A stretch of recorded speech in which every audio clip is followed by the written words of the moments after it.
All right, welcome to the October GEG New Jersey event. Today is Monday, October 5th, and we have Kimatina, Kara, Ted, and Mike Marotta. That's it. I told you I would mess it up. So Mike's from Central Jersey, and he is one of the experts on accessibility awareness for special education students and really for all students. So Kara, Ted, and I are really happy to have him on the show. He is extremely busy, and we're really thankful that you took the time to be on our first GEG live stream event and sharing your knowledge with our audience. So thank you, Mike. Yeah, thank you. I'm glad to be here. I'm glad you guys throw the offer out there. It's wonderful. I'm excited. And I'm getting to learn some new technology that's even better. Well, see, it's all about, paying it forward. We're here to pay it forward. That's it, right? I love it. And for everybody who didn't see before we started the live event, I passed all the important New Jersey questions. I answered in order: Central Jersey, pork roll, and Wawa. So I'm good. I can stay.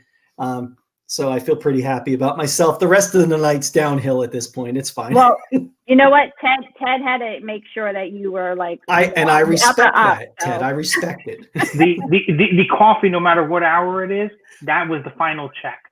That's it. That was the final of the escape room. So. It's Wawa always and at any point. And Wawa is even better than Dunkin' Donuts. Like, honestly. Agreed, without a doubt. All right, good. Now that debate has been squared, I guess I'll go and talk about the other stuff.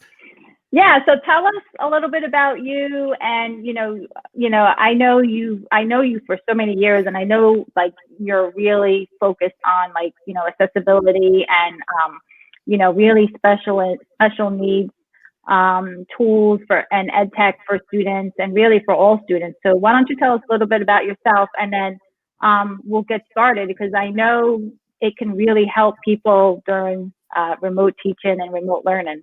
Yeah, what's interesting about these things that we're going to talk about, and it's what's been interesting since March, it's that kind of weird silver lining we're in, where people are now suddenly interested in learning about tools that historically were for students with special needs who needed additional accommodation. And now we're finding these tools are beneficial to all. We've flipped from an accommodation to a universal design for learning view of things, because now we're realizing with everybody's environment changed so dramatically, everybody could use a little help with certain things. And so that's been a really powerful shift. That's been the one sliver of a positive in this whole process. I feel like it's been that one interesting thing. Let me flip over to some slides. That way I can kind of ground my thought process here, or else I'll get off on a 30-minute tangent about Wawa and their pumpkin coffee and everything else. And I want to focus a little. So that's me. You saw me already, but that's the official me. Kim said that I've been doing this for a while. I have been doing this for a while. Now I am the director of our state's Assistive Technology Act project. So we're at Disability Rights New Jersey. Our center is called the Richard West Assistive Technology Advocacy Center. And there's all my contact info, and there's all our socials if you want to connect with us. Basically, our job is to make sure people in New Jersey who have disabilities get access to information about assistive technology. And we do that through a bunch of ways. So we have a website which has a bunch of our information on it. So it's there on the screen. It is AT4NJ.org. So that'll get you to our website. We do a lot of professional development and outreach and training. We host webinars. A couple of weeks back, we hosted a all-day virtual conference. We typically host a day-long event every September, and it's usually live, where people come in and we talk about assistive technology. Obviously, we couldn't do that this year, so we moved the entire event to a virtual event and had over 600 people sign up, and we had speakers from all around the country, and we even had some international speakers who joined us to talk about assistive technology. And so imagine that was a pretty awesome day. The nice thing about that is we recorded all the sessions. So if you go to our website, pull down the link on the conference page and look for the Assistive Technology Summit. And there'll be a link there to all of the recordings that live through the online schedule and also on our YouTube channel. So you'll be able to see, they were 45-minute long sessions. There were 30, don't quote me on this, sorry, 33 or 34 sessions throughout the day. So they're a nice range. A lot of them dealt with K-12 education, but not all of them did. Some were about community, ways to infuse assistive technology. Some were workplace things. So there was some balance there. But I would say predominantly the larger percentage of sessions dealt with assistive technology in special ed. That tends to be my wheelhouse a bit. And so that tends to be the people I know. And so I was able to bring those people in to present. So definitely check out our website. Reach out to us. We can connect with you. If you're in New Jersey, we can provide services to you, which is information and referral. We can do demonstrations of technology. Now, we're still not really going out to see people, so those are mostly virtual. And we also have a lending center. So if you're not sure about a piece of technology that might help someone, as long as that person lives in New Jersey, they can have access to our lending center and they can borrow technology for 3 weeks at a time for zero cost. There is so when you say borrow technology, you mean like actual hardware? Like hardware. If it's an app, a lot of times now, because the things are apps that we load on, tablets, iPads and whatnot, we can load the app into an iPad and send the iPad to them for a couple of weeks to try it before they go and they purchase something. Oh, that's awesome. Yeah, so that service is free to anybody in New Jersey. We will ship the equipment out to you and then send you the label to ship it back. So there is no cost for the consumers and their families to explore that technology. Even schools, if you're in a school and you want to try something, you can also borrow things as well. So the key here is you have to be in New Jersey. That's pretty much it. But what about, do you have to be classified? Do you have to have any type of paperwork to apply for this? No, we're pretty loose that way. We're going to ask you, do you live in New Jersey? And when you say yes to us, we're going to be like, okay, that sounds good. Send us your address and off we go.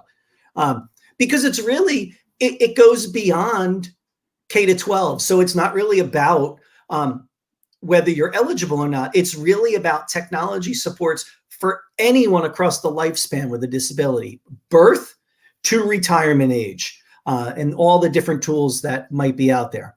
If you go to our website under services, there's a whole page on the Technology Lending Center. We partner with Advancing Opportunities to run that lending center, and you'll have a link to their website there. Every piece of technology that we have available for loan is listed on their website with a picture and a quick description of what it does. So you can get a sense, do a little shopping and see what might work for you. Wow, this is awesome. Yeah, I'm on it right now. Yeah. Yeah, those are our core services. That's what really, we kind of we can work with teams. If you're just kind of stuck, we don't do evaluations. So a lot of times people will say, can your group come in and do an evaluation? We don't evaluate for assistive technology. What we can do is what's called demonstrations. And that's kind of part of an evaluation in a sense that you come to us and say, my student is struggling, my child is struggling, and here's some of the issues they're having. We can then show you some different pieces of technology and compare the features of those and help you make a decision of what might make sense to try out or to kind of go forward with. And so that's the service we provide. That's called an assistive technology demonstration. Okay, that's interesting. I didn't know about the services, so this is really informative. Yeah, so it's really great, and everything we do really just funnels through our website. So as long as you have our website address, you're pretty much linked into everything we do, whether it's the demonstrations, the lending center. We also support a device recycling program through Goodwill Home Medical, where people in the community will donate equipment. Goodwill Home Medical will repair it, refurbish it, clean it, sterilize it, and put it back out into the community for a ridiculously lowered rate. So if you're looking for, just off the top of my head, you're looking for a bath chair or a shower bench, you could probably find one there for maybe $10, $15. So it takes that equipment that becomes really expensive and brings the price down, and also gets a lot of that equipment out of people's basements, garages, and attics where it just kind of sits. And it gets it back in the community so someone else can use it. Yeah, I hear you. Wow, Yeah. that's awesome. So that's All right, kind of what? So Yeah. what do you guys think about like Kara and Ted? Like what else did you hear about any of these services like before? Because this is I new to haven't me. heard I that. didn't It's know. awesome. I mean, I was sold at shopping. You had me at shopping, but that's awesome. I think it's a great place that we can refer some parents to in Yeah. our community that are maybe having a rough time with virtual learning because they're not exactly sure what things will best help support, their children at home. Yeah. I'm super excited. I'm like already drafting an email to our student services department to see if they know about this because they need to. So I'm going to share it immediately. Yeah, definitely. And Kara, and follow up, I'll even throw this out here where people are hearing it and I can't walk back on it. I'm happy to reach out to your child study team, or for that matter, anybody's child study team, and do a quick little intro to our services and answer any questions. Because I think ultimately that's the best way for us to get the word out. Our service has been around for, I'm going to mess this up probably. If I tell you it maybe is 20 years, it's got to be probably more than that. But it's always that trick of how do you get the word out? How do you get people to know about it? And so I've been in this position now this is my third year, maybe. Yeah, I think it's third. And so we're just continually getting the word out, building more content, getting some information out in the community. And obviously with the change to virtual, we've taken a really hard look at, all right, let's focus our energies on as much recorded virtual content as we can to get the word out. And so we're hosting on some weeks, on some months, we're hosting 10 to 15 live webinars that get recorded and put on our website. And the conference we did, and we're partnering with other groups across the state to help them figure out how to make their live events virtual. And that just comes from our comfort level with tech. And so a lot of these organizations, they know how to run a live event, but they struggle with the idea of a virtual event. And so we tend to partner with them to help them out, because it helps us get the word out. It helps them get the word out. And ultimately, it meets our main goal of getting information to people who need it. So that's ultimately our plan.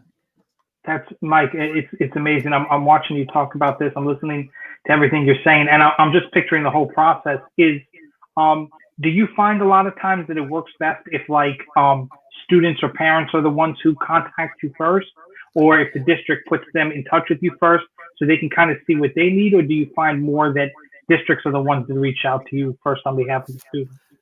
Yeah, I guess it really depends, Ted. Quite honestly, it depends on who knew this little nugget of information that we existed, if you know what I mean.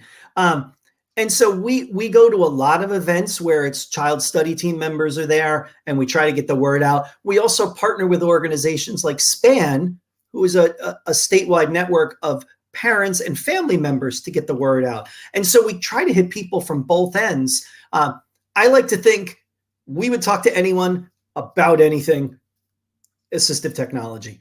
Ultimately, wouldn't it be great if all of us spoke at the same time? The parents, the students, the team members, and us. Ideally, wouldn't that be great? It doesn't always happen, but boy, that's really the way we would love to see it, because it gets everybody having that conversation at the same time to find out how to best match a student's needs to a piece of technology and kind of put them on the right path. I mean, I'm sure we all could speak for most of the night about horror stories we've seen where people have been given technology that just wasn't quite right for them. And so anything we can do, it's almost one of our core goals as a service provider, is to help people make those right decisions. And that happens when the team comes together and talks about it and shares information with each other.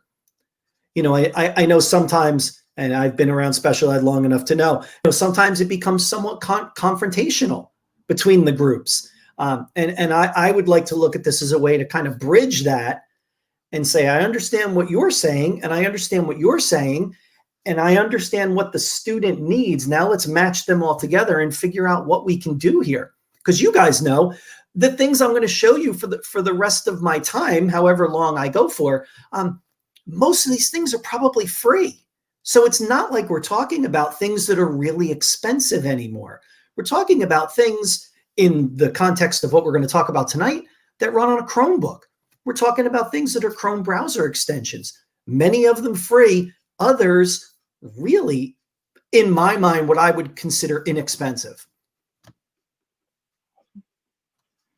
Yeah, I totally agree, Mike. I think that's a nice transition to move on into like the ed tech component of it, because a lot of ed tech companies stepped up since March, and they offered like free, free premium subscriptions to teachers and districts.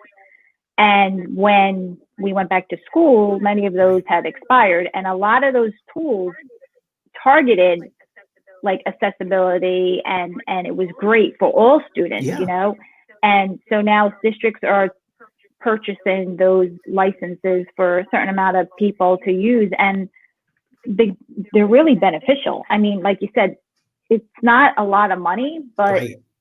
the when you think about how much more you're going to work smarter than harder, and how much more the student's going to attain, the money, the small price of the money really isn't significant, you know?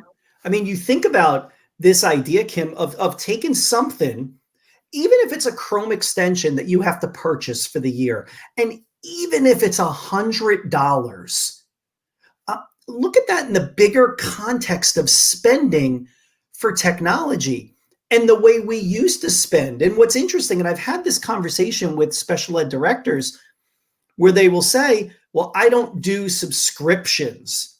I'd rather just pay for it outright. And okay. And we have to have these discussions that, you know what, in a Chrome world, that's kind of not the way it works anymore. You pay for a subscription. But I could also tell you that there are tools that if I bought the software, it was $800. If I buy the subscription to the Chrome extension, it's about $70, $80. I'd have to use that for 10 years to balance out that dollar amount. And in reality, many of these situations we're talking about, the kids aren't even going to be in the district for 10 more years. And so, if you look at it, and how many of us have bought something, it's worked for a little bit, and then either the student's needs change or technology changes, and we go to something else 2 years later, and that $800 thing that I had to buy sits on a shelf somewhere and never gets used again. I could take you on a tour of my home office and point out every piece of obsolete assistive technology that people had to have as probably recent as like 3 years ago, and now we don't use it anymore. And so I think it's about having a better understanding of how to effectively provide services. And then to one other point, Kim, what you said about those ideas of those free kind of premium subscriptions that happened in the spring, that was an awesome thing. That's great. I think that's awesome. Unfortunately, a lot of schools didn't use that free time, that free period, to consciously evaluate what was good or bad about those tools. Instead, they just took them, used them, kind of got everybody up and going as fast as they could, and then just kind of almost forgot about it in a way until it wasn't free anymore. And now, if a staff member comes and says, remember that thing we used in April? That was great. I'd love to use that with a child now, but we have to pay for it. And, the knee-jerk reaction a lot of times is, well, no, we're not buying that. We don't have any money for that. If we had done some due diligence in the spring, and granted, and I know what people are going to say, that, well, the spring was completely nuts. And yes, it was. But we had enough opportunity to download those tools and to try them. So we had some understanding of what we wanted to get out of them. I just think a lot of schools didn't take advantage of that time period as best they could. And that's unfortunate. It's disappointing at times because it's a missed opportunity that they could have really been looking at this as a way to not just serve 5 or 10 kids in their district, but systemically change the way they provide services to all the kids in their district using tech. And I'm sure I'm not saying anything you guys haven't said roughly 9,000 times already each. I know that, this idea of effective use of tech, but we had an opportunity there. And I just hope some people took advantage of it. And I don't know if they did. Well, you live and learn. Yeah, for sure. And that's why we're here, to help people now. And exactly. They can say things like, hey, we tried this thing in the spring and it did these things. I don't remember what it was called, but it did these couple things. And, we work through it and we kind of get them to explain what were the features that you were looking for. I've probably said the word features conservatively 3 million times in my life, because it's what I'm always saying to team members is, I don't care what it's called. Tell me what it did that you liked, that was helpful. Tell me about its features. Because if we focus on the features and the strategy of how we're going to use it, there might be other tools out there. Right. Yeah. We all know tools come and go. Your favorite tool this year might be gone by next year.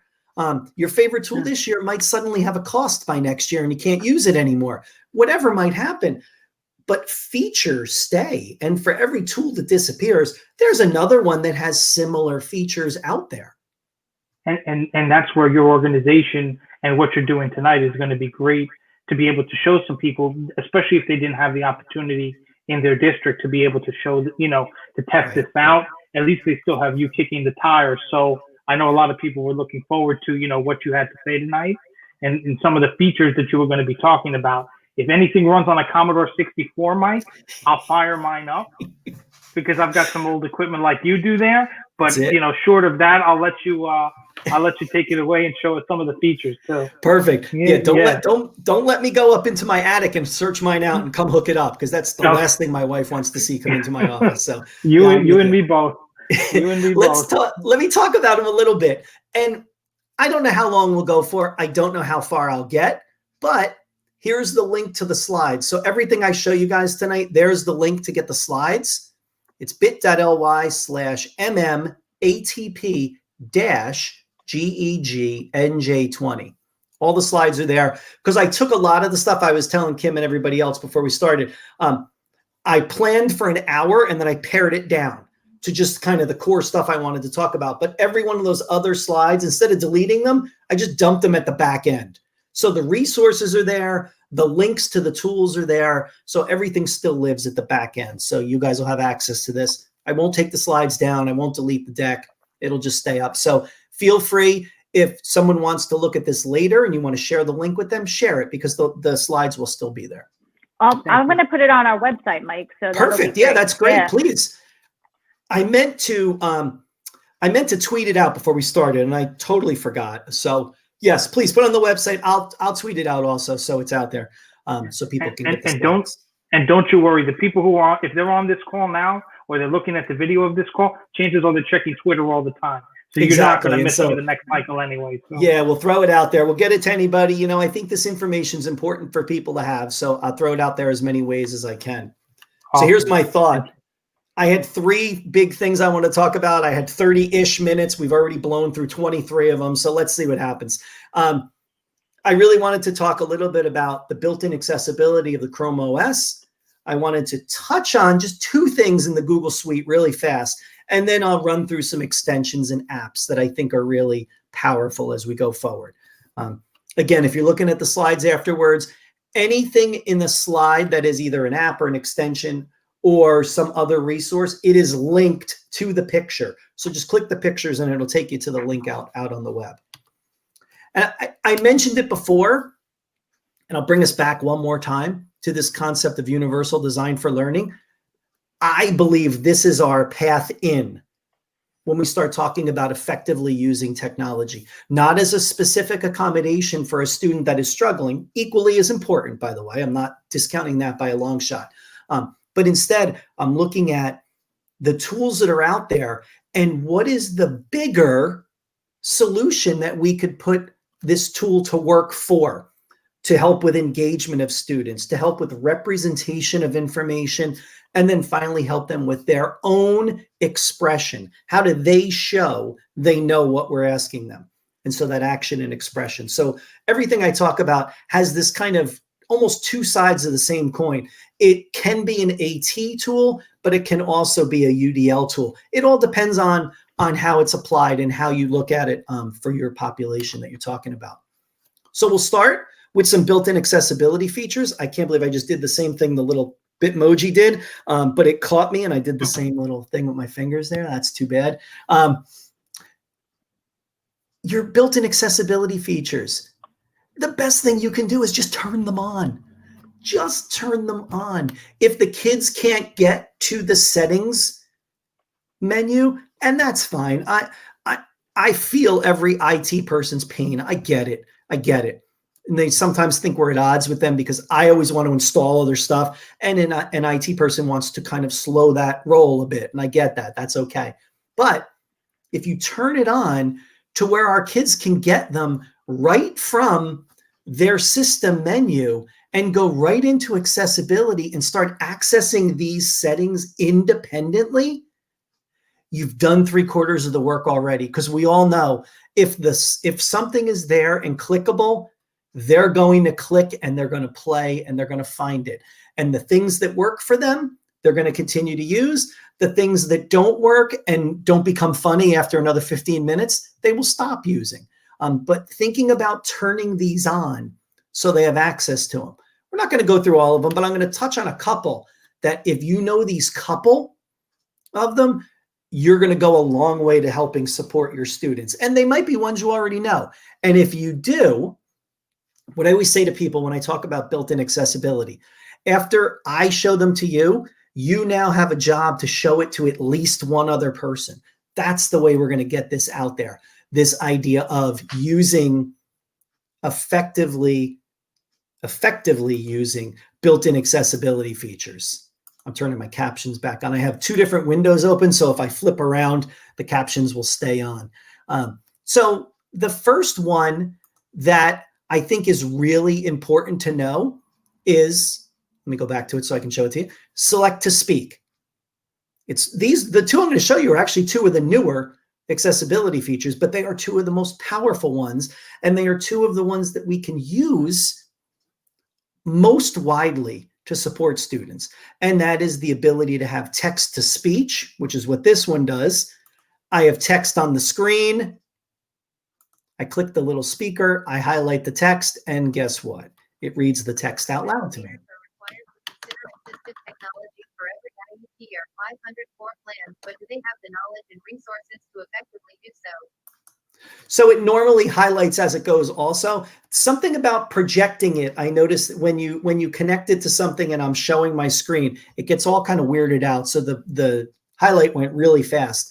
In a real world situation, that highlight would follow along as it was reading.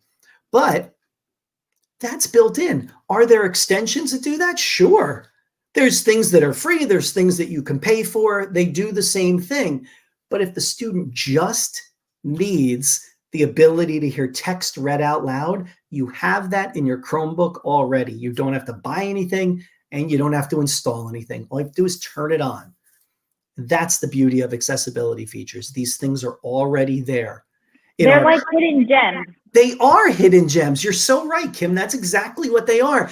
And our job is to now dig up those gems and let people know, because there's many times I can solve someone's issue by simply a flip of these little buttons in the accessibility settings.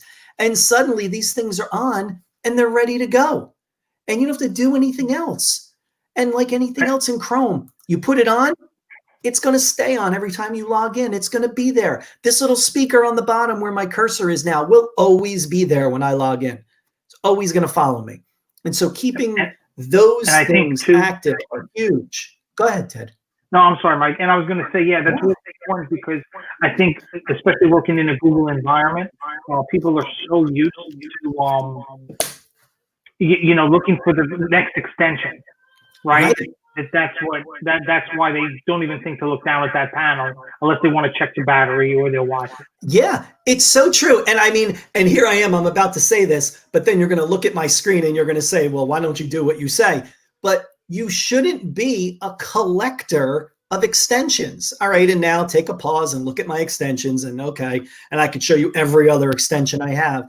I will take a fallback on that and say, I'm an evaluator. I need to have all of them so I can see them.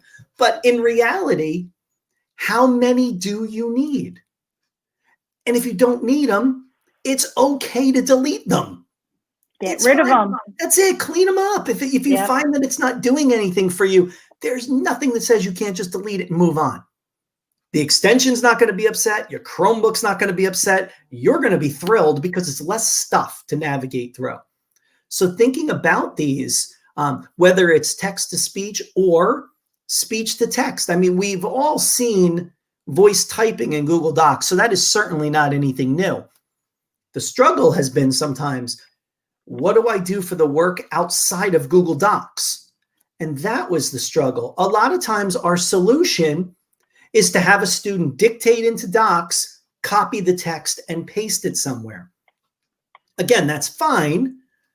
For most students, that's fine.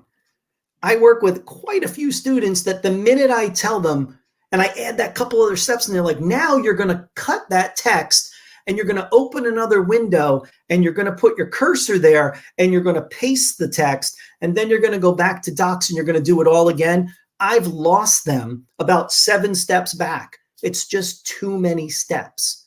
And so what they've done on the Chromebook, which again, really powerful, is added speech to text across the device. So there is a feature now called dictation that allows you to do that. And I can go anywhere. If I go to, here's a web-based form, I hope. Yeah, here we go. Now I have a web-based form. If I needed to dictate, I turn on my little dictation. Thank you for the form. I look forward to talking to you. And now I don't have to do this copy and paste and move things around and navigate windows and split a screen. And while that might work for some students, it doesn't work for everybody, myself included. If I want to use these things, I just want to do it and be done with it. And so thinking about dictation, you turn those two on. Those are the two features that we predominantly suggest for students that are struggling with reading and writing. It's text to speech for reading, speech to text for writing. There they are as built-in features for accessibility, and it gives you that functionality right in your device as you go. And yeah, so, and I was going to ask you about the closed captions. So the closed captions, here, we'll go to that. So the closed captions are in Google Slides. I mean, I'm pretty sure we've all seen that in Slides, the captions button. What I've done now is I've stacked 2 windows so that the captions are running in the back window right now. And then I can move around the front window, and I can also move between tabs now, and you're still seeing the captions. Because I like that trick. Right, and I can't even take credit for that. That is from my friends at the Patents Project in Indianapolis. They came up with this idea, and it's awesome. It is because I was going to say to you, Mike, like, can that work with like video conferencing as well? Because I know a lot of times, like if it's like Zoom, for example, the closed caption is a little bit different. So does that work for that as well? It's so funny you say that. Here, I'll share with you slide 2. This is the slide I keep up when we do a Zoom call at my office. And I turn on captions and I leave this and I share my screen. So this is up there to remind everybody that we're captioning it and speak slowly so it keeps up. And and we do that in Zoom. So that's how we're using that. So yes, we can do that. So you're in present mode. I'm in present mode. Yeah. And I went to my captions button and I activated it. And there it is. And now it lives at the top. That's such a cool little hack. Yeah, that is a cool hack. I love that. I think it's great because what I was finding was I want to promote accessibility, But the problem was, if I put the captions on now, here, I'll put the captions on the lower window. So here I am in my lower window now with the captions. So they're going, everything's great. But most times when I present, I jump out and I do something else. And now what happened is the captions are gone now. They're still technically there. The page is still recording, but I can't see it because I've moved on to another tab. And so if you turn that off in that one window and you turn it on in the other, you can always have that running and giving that support that someone needs, which is just a cool. It's because it's one of those like such easy things that when somebody else shows it to you, you're like, why didn't I think of that? That's exactly it. And if I could turn my screen around right now, I have that on a Post-it note right in front of me that says, every time I'm on Zoom, make sure I hit record, make sure I turn on the captions, and then do the 2 screens. Those are the 2 tags that sit in front of me all the time, just to remind me, because even if there's no one in the meeting that needs captions as an accommodation, I think it's a good strategy to demonstrate an inclusive situation. How many of us have checked out of something? You might have done it already. I've been rattling on for a while. You might have checked out, but if you check back in, you can see the caption and you can start to get a sense of what we were talking about. It's that same idea. It's just giving you an option to promote an effective way for communicating. I've been reading the closed captions, honestly. I do all the time now, and I wasn't one that did before, but I found that also helps me focus on a meeting if I'm paying attention to that, instead of kind of checking another machine or doing something else as I go. The other one that I just found out about, this was from another AT person, figured this out. If you've ever gone into Chrome, there's an experiments flags setting you can get into, and this is all the experimental features. One of them they have now is called live captions. And when you turn that on, so really what you're going to end up doing is you just go to Chrome://flags, and it'll bring you to this page I just showed you. In the search, type in captions and it'll pop up. When you turn on captions, every time, let me show you some audio. Every time you get to something on a page that has embedded audio or video that starts playing, it automatically captions it.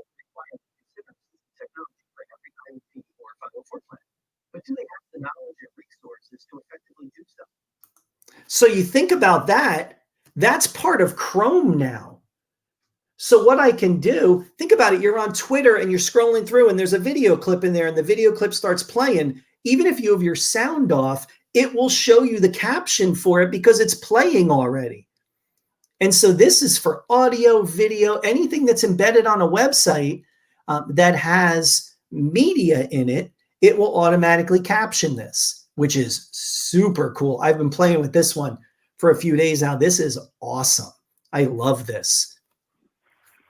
I'm going to have to check that one out. Yeah, play with it. It's really interesting. It's in that experiments tab. So like anything else there, it may go away. It may change. Every once in a while when your Chrome gets updated, it might turn that off because maybe they do something to it. So it turns it off. So you might have to go back in and turn it on. I know that happened with the other one that I was going to show you guys, which was the reader mode. So a lot of times, and we have this in Safari, you have Safari, the reader.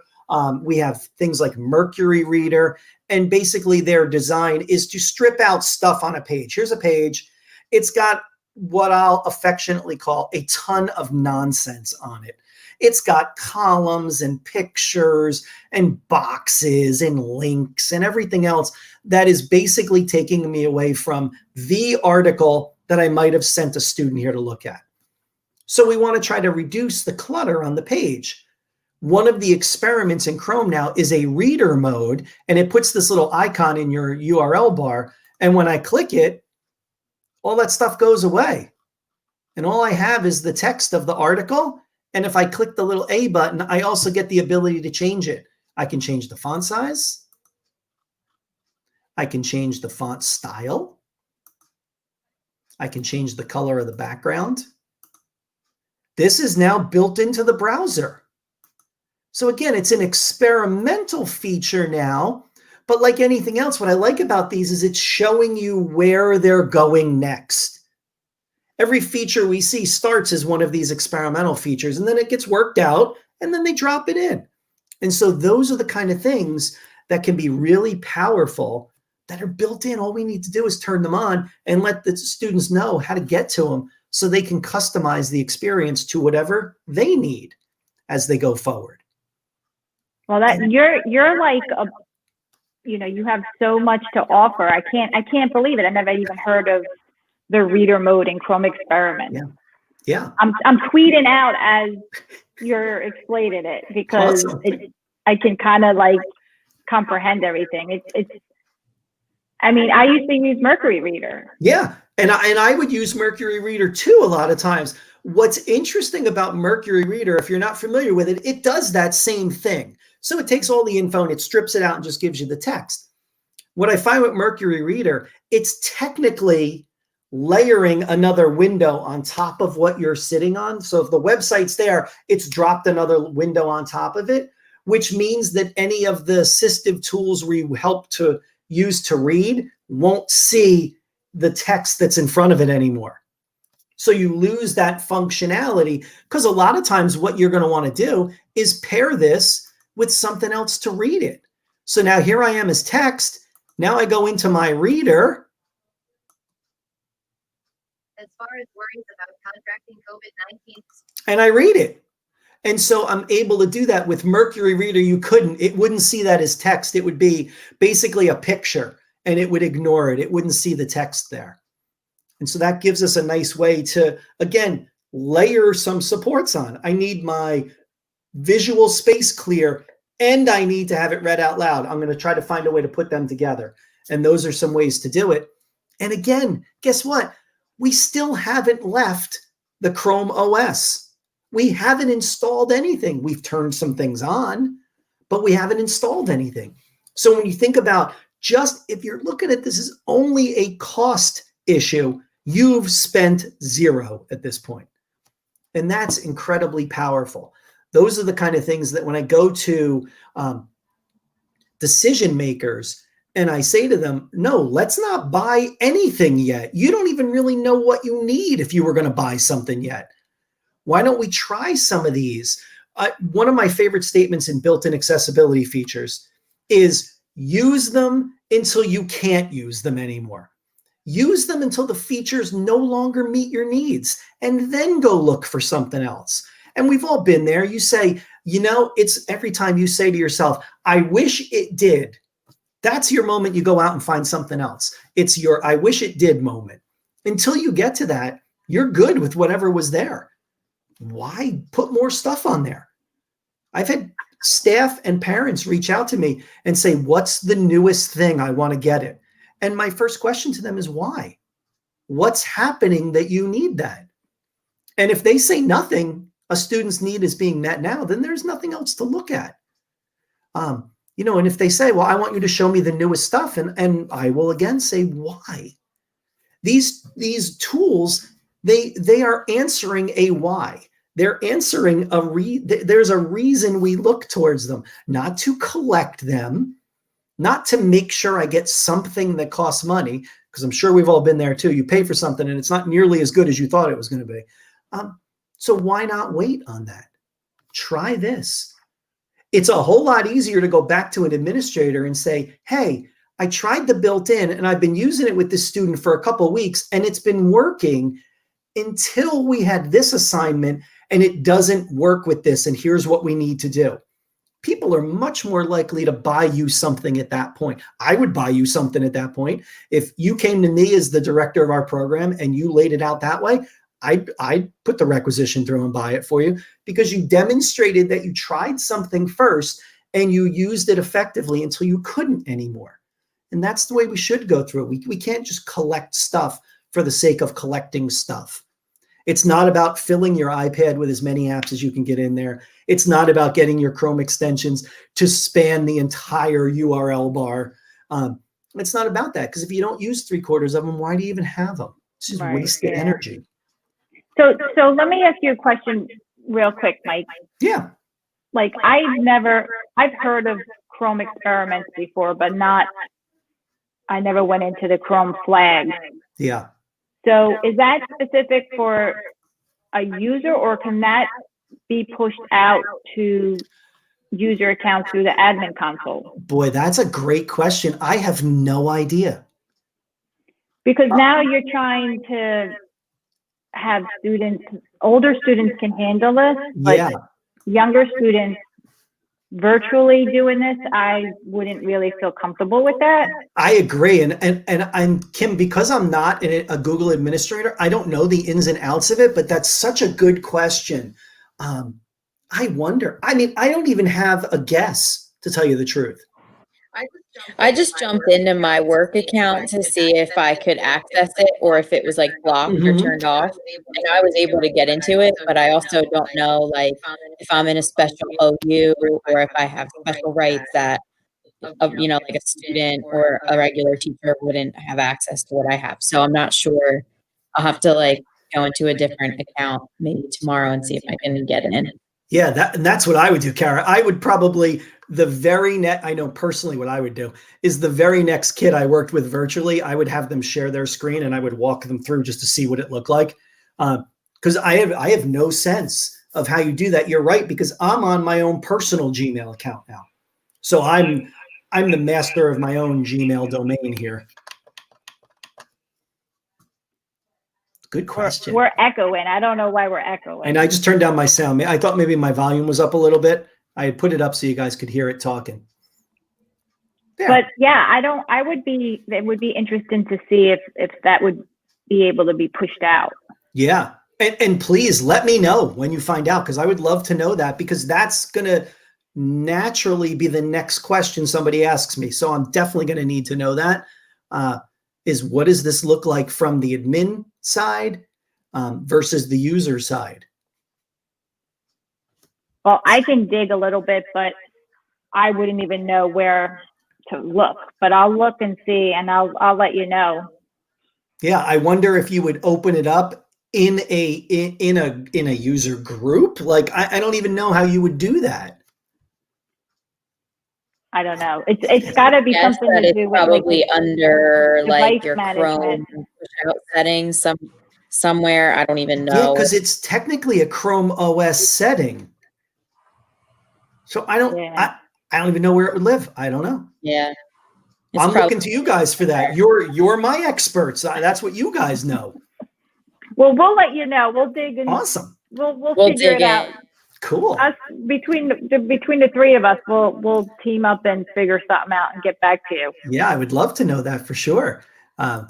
Yeah. So you guys tell me. It's already been 45 minutes. Should I keep plowing through? What do you want to do? How do you want to do this? What do you say, guys? What do you want to do? I feel bad that we were chatting, but we were also chatting. And it was really interesting. Go on. Go on. Okay, I'll go on. I think you said you had some extensions, Mike, that you wanted to share. Maybe we could just go over like your top Let me jump down to or those. top 5 extensions. I know people are usually interested in extensions because they're easy to try. And yeah, exactly. I'll hit you with a couple, and then any ones that I pass through, you guys could go back and just check out. Before I do that, I do want to show this, because we often tell students to just turn on voice typing and just talk. And I like to remind people that there is so much more going on than just talking. And cognitively, it's very demanding to use your voice to create text. And so when you just say to somebody, just talk, all I'm saying to you is think of these other steps that are there. You have to think about what you're going to say. You have to compose it in your head. Then you talk. Then you read, you check it, and edit it. You do that every time you open your mouth using speech to text. Every time. And so it's not just talking. I will often say to people, talking's the least of the issues. As long as you're somewhat consistent in your vocal patterns, it'll probably get something. Maybe not perfect, but maybe not horrible either, somewhere in the middle. It's these other steps that become really important. So I like to throw that out there just to remind people that there are some things to consider when we talk about this. I'll show you a couple. I'm sure there's ones that people have seen already. I'll show you a couple of my favorites. Extensity is a favorite. If you're going to be a collector of stuff, that's fine. Go for it. I am too. I get it. I'd ask you to kind of calm it down a little bit, but if you can't, that's okay. Extensity is a manager for your extensions. So it drops them into a menu that you can simply go through and turn them on and off. And if you're going to be a collector, maybe a nice balance is to collect, but leave most of them off until you need them. And so maybe there's a little balance we can work there. I have a lot of students that I work with that struggle with executive functioning issues, and having too much is not a good thing, but having some kind of organization to it becomes key for them. So extensity. Another executive function, momentum. It just changes your new browser tab to something that gives you a time and a main focus for the day and a to-do list. So as you go through, every time you open a tab, it will give you those things. It seems not that impressive to some people, but I love it. I use it all the time. Obviously, it's locked to my account now, and I love it because it keeps me on track, because I don't know how many Chrome tabs I open in a day. It's probably quite a few. And so I use one too like this. It's the Google Earth Chrome extension. There you go. Yeah, there's a handful of them that do this same thing. Yeah. I just find it to be like soothing, like, oh, that's a nice landscape. It kind of like distracts you a little bit, but then a little bit. You know, right? it's a good thing though. Sometimes I like you need this a little mental break. It gives me that one line. It says, "What's your main focus for today?" And if I typed something in there, every time I open a tab, that shows up, and it's just one extra reminder to get something done for a day. Like if I have a timesheet that's got to be done, or an expense report or something like that. I like it.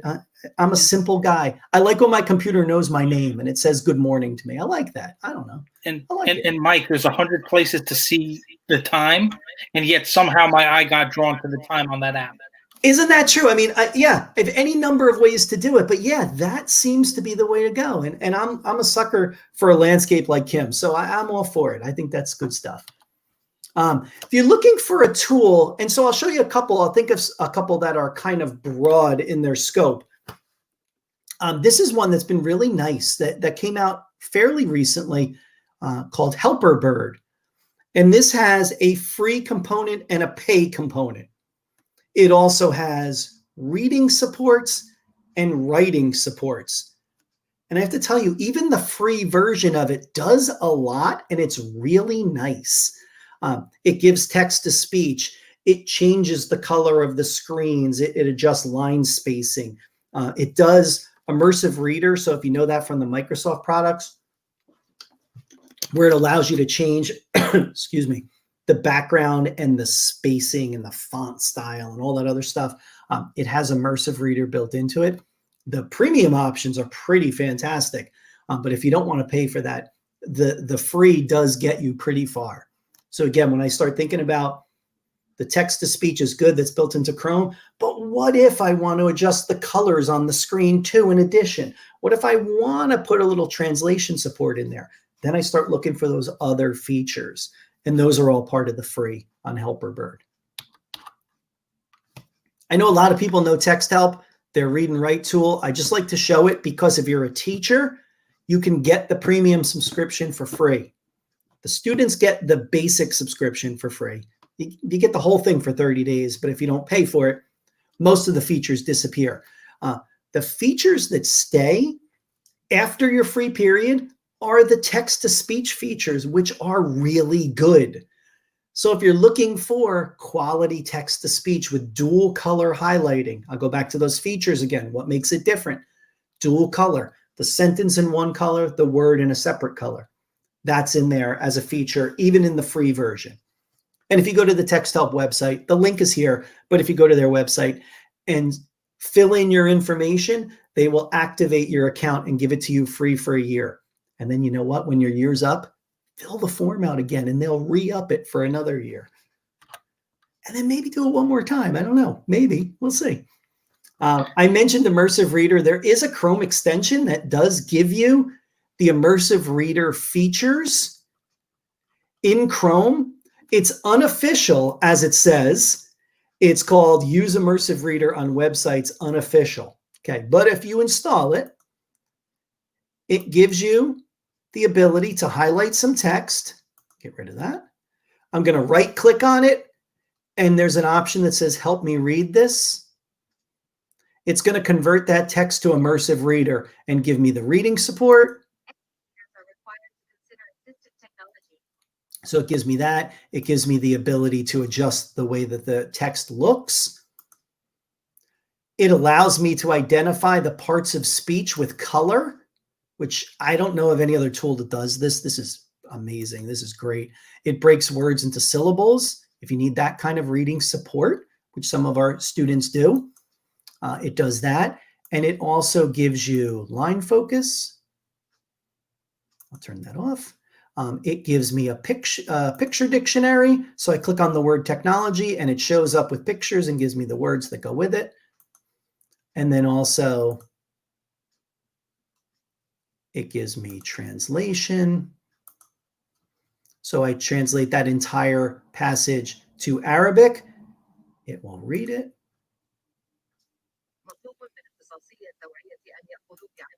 It'll show me the original. It'll show me the Arabic. So it does that level of translation also, either by word or the whole document. So that's Immersive Reader, which is a Microsoft tool, which works on all of their things and also on many other websites. You know, Flipgrid has it, Wakelet has it, a bunch of others do, which are really nice. But this gives you that functionality on any website that has text that can be highlighted and copied. So it'll give you that functionality there. I really like that. Let's see, some writing tools. Let me see what I got. Oh, all right, we'll do these couple. Word prediction support. So if your student's struggling to write, I just worked with a student the other day who does dictation when she's home, but when she's in school, she struggles because she can't speak while she's sitting in class. She can't be talking out loud. And so we set her up with a word prediction tool. We set her up with this one actually, which allows her to start typing and it gives her word choices out of a list that she's able to pull from. Really powerful. For one great example that she used was she was dictating. She'd already told me that her spelling was not great. And so she liked dictating because it always spelt the words right. Makes sense. So as she dictated, she wrote a sentence about how something was humongous. And when she was done, I said, that was a great sentence. If you were typing that, would you have used the word humongous? And she looked at me like I had three heads and she's like, well, no, of course not. I would have said big. And I was like, but you wanted to say humongous. She said, yeah, but I know how to spell big. With a word prediction tool, she could sound out the word humongous. And we did it. We spelled H-U-M-U-N, humongous. And it popped up. And so she was able to click it, it drops the correct word in, and she continues on. So she's going to try this as a writing support as she goes forward. And we'll see if that helps her in class. I think it will. It'll give her that little bit extra support. Mike, I'm looking right at the word in the caption, and I would still use big. So isn't that the truth? And I was so with it, Ted. I was like, please, you don't tell me. One of my worst skills is spelling. And so I'm with you. And she's like, yeah, but I really would like to say humongous. And what she said she did, and she had so many interesting strategies. And I like that, how she had kind of come to these on her own. She would write in class and she would write the word big. Then she would go home and listen to what she wrote using the text to speech. And then if she wanted to replace words, she'd turn on the microphone and just dictate them. Which I thought, oh my God, you're like, that's perfect. That's exactly what you should be doing as a strategy for yourself, as a way to provide yourself those supports and do it independently. And so I think those are really good things. And yeah, I'd encourage anybody, dictate the word humongous. Don't try to spell it. It's too much. The last two are note-taking tools that work in Chrome. One is called Mike Note. If you're familiar with a tool called the LiveScribe pen, it's a pen and a pad, and the pen has an actual audio recorder in it. So as you're taking notes, it's recording the sound in the environment that you can play back later. So you take your notes and you tap on it with the pen, and it plays you that moment in time when you wrote that note. It doesn't read the note. It plays you the thing that triggered you to write that note, whatever was said. Well, there's a Chrome version of that called Mike Note, which is a free and a pay. The free one lets you do, don't hold me to this, but I think it's 10-minute notes at a time. You can make as many notes as you want, but they can only be 10 minutes long. So there becomes kind of a trick to manage that. But it does the same thing. You turn on the microphone, it records the audio in the environment as you're typing. And if you look at the slide, it then timestamps everything you put in there. And then you can just click on it and it'll bring you back to that moment in time. So it's giving you that audio support, helping you with kind of those dual senses to help process information. The last one is just one I really like. There used to be an extension called Notes, N-O-T.es. And it allowed you to go to web video and take notes that would be synced to the time in the video. So you're on YouTube. Here's my description of it. You're on YouTube and you're watching a video. And at some point in the video, you pause it to go write a note. Well, typically, what do? You pause the video, you flip to another tab and you write yourself a note real fast and you go back to the video, play it again, and you do this back and forth. What YeNote does is it allows you to stay on the YouTube page and it opens up a column on the right-hand side with your notes. Every time you pause, just hit enter on the other side and it'll let you type your note right there. And what's really cool is you can then export those notes out to do whatever you want. You can copy and paste them, or you can export them completely. But every time you go back to that video now, your notes are there connected to that video. So I have YouTube videos that I go to in trainings all the time. And when I open up that YeNote extension, all of my notes are there, the reason why I'm using it in training. And so it's always connected to that same video file, which is really kind of cool. Again, helping with some of that. It's a writing support. It's also an executive function support to help manage multiple things at one time and give you that ability to make sure you're doing that independently. There's nothing more frustrating than watching a student have to watch a video and dictate to someone else the note they want to take because they can't manage some of those other pieces like multiple windows or things like that. So that becomes a really nice one too. So that is called YeNote. And one other resource, it's from Call Scotland. So they're an organization in Scotland. I collaborated with them on this great wheel of Chromebook apps and extensions. And so basically what you look at is the area of need is in the circle, in the yellow circle close to the center. So maybe I need help with organization or writing, or I need text read aloud. And then you look at the purple sliver that corresponds to it, and it gives you some starting points of tools that you might want to try. Is it going to be the right one for everybody? I don't know. But what it'll give you at least is a jumping off point of something to try. And anytime we have one of those app wheels, which I'm a huge fan of, app wheels, periodic tables of apps, whatever it is, put it in a chart and I'm game for it. I love those. Those help people start to narrow down what it is they're looking for. And that can be just as powerful as finding the right tool to just start to understand what it is you're even looking for. And so that's a great one. It's linked to the picture. So click the picture and it'll take you there. All right, that's it. That's all I got. Can I do a quick 2-second plug? If you guys don't stop me, I'm going to anyway.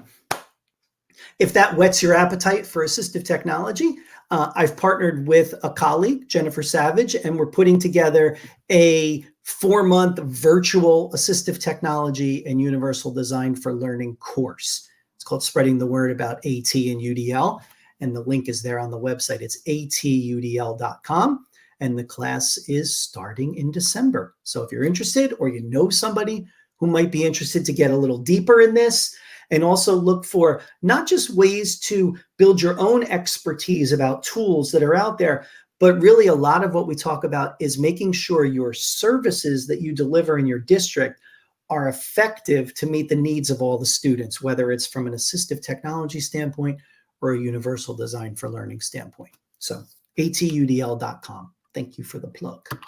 And that's it. There's my contact info. Feel free, reach out. If you want you too can have this kind of conversation with me. Oh, what a treat that would be.